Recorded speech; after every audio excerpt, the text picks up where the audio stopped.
Who are the fighters now that you said Max Holloway? Is there any other ones that like really excite you when you see that they're going to be fighting? Is it a Conor? Is it a Diaz? Who are the guys that when you see they're fighting, you got to watch?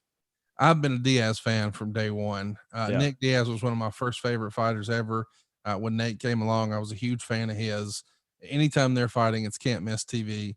I love Conor McGregor's promotion. He's a throwback to the trash talk and the promotion style that the UFC used to do, and obviously he gets what Floyd Mayweather did. So that's always can't miss for my whole family. My dad, who has the least amount of interest of MMA of maybe anybody I know, he never misses a Conor fight because he's sold on that guy's trash talk. Like, this guy's entertaining, and he wants to see him every time he fights. So I'm definitely a Diaz guy, a Conor guy. I'm sure there's a bunch of others that I'm missing, but those are definitely two of my favorites for sure. That being said, thoughts on how the UFC and all the wrestling shows have kind of handled everything, because obviously everybody had to divert.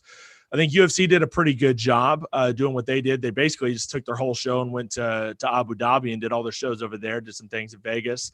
And then, obviously WWE and AEW, a lot of studio stuff. What's your take on it? Just the overall product?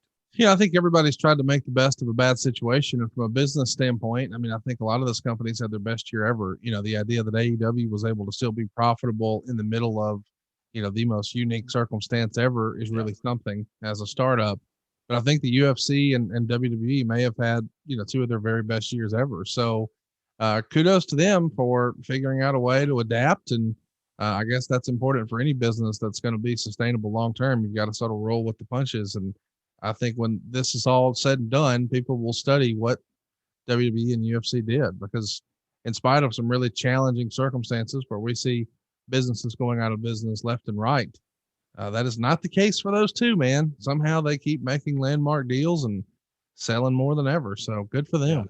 Yeah, they're good businessmen and good teams behind it. And we can go on and on about, Vince and how he always seems to kind of roll with the punches to this day with his outfit. But